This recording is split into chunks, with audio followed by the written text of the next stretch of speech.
Well, we have a caller who's been patiently waiting, so if we can bring that caller in. Hello, are you there, Paul? I sure am. Well, hello from Charlotte, North Carolina. Is it warmer down there? Of course it is.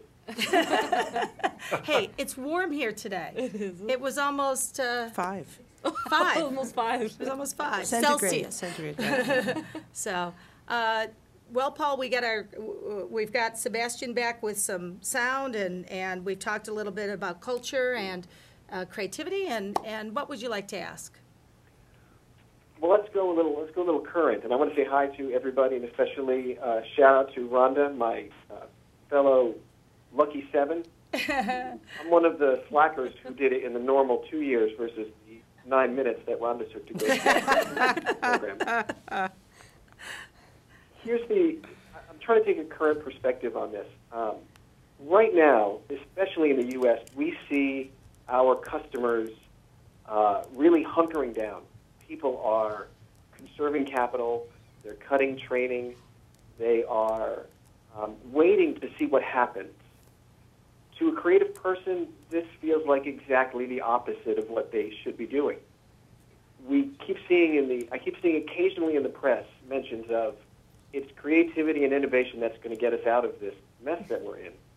So I'm wondering if anybody is seeing from among their companies and organizations here in the U.S. or abroad, is there anyone taking that notion that we need to be more involved in creativity and innovation now so that we're ready when the economy finally lifts itself out?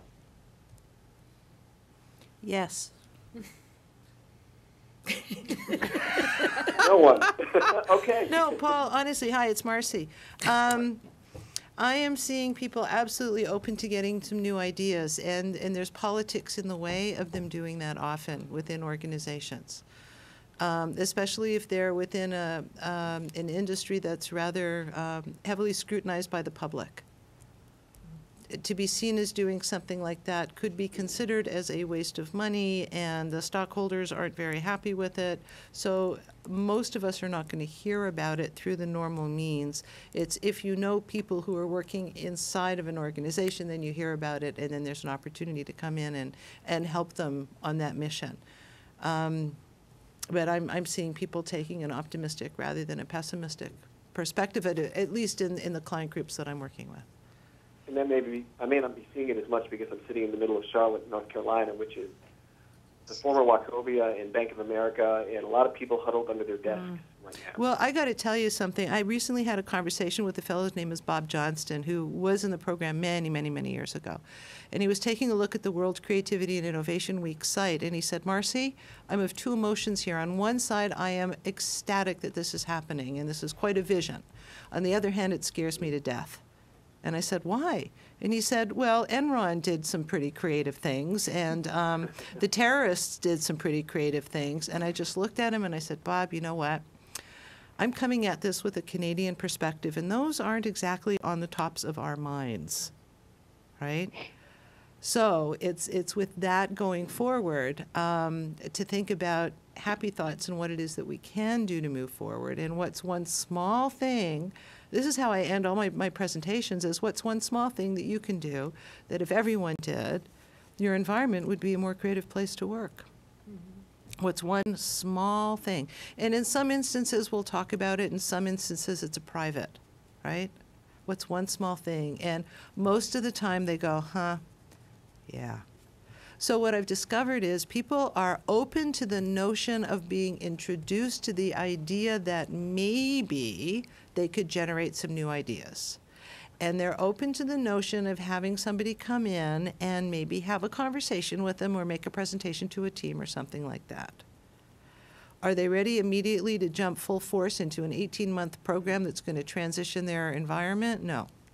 Because as you said, they're tightening up and so on.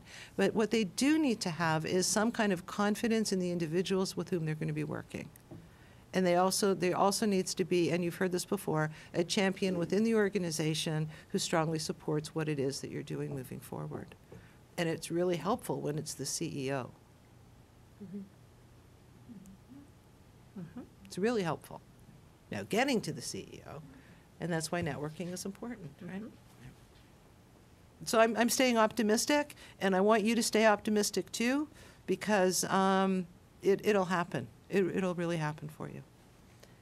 Okay. Thank you, Marci. We've been thinking here about how to reframe the conversation from using those words like creativity, which translate differently even right within English, much less in other countries, and trying to frame it in terms of, as Sebastian said earlier, into results or into proactivity or some provocative statement that gets them thinking forward when everyone is tightening now.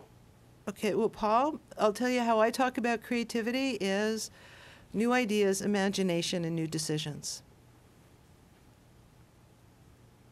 And then I'll ask them, could they use some new ideas? Are you open to sprinkling a little bit of imagination in there? And is it time for you now to start making some new decisions? And generally, I get yes to all three of those. Works. Thank you, Marci. You're welcome. Just a quick follow-on. Is anybody seeing, from any of those of you who are working internationally, what's the climate like out there these days?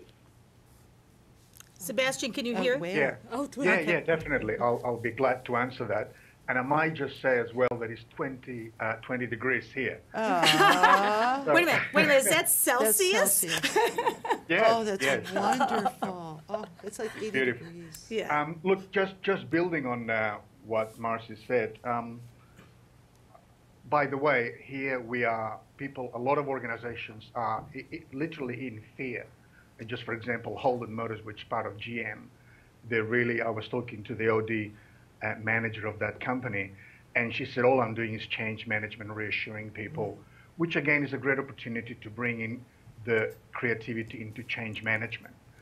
I think here there are a number of opportunities. The first one that I wanted to mention briefly is connecting people to the emotional side of organizations. And I think some of the work that I've done on different people around emotional intelligence and so forth, I think that provides a great opportunity. Because although the emotions might not be positive in that sense, I believe emotions are emotions, full stop. It tells you something about where you're at. But they're very useful to bond and to connect people. And I think the key at the moment is to connect people, to collaborate, to creative action. So one of the things that I found very useful is to assist people in the organizations to connect with the people that have not been connecting so far.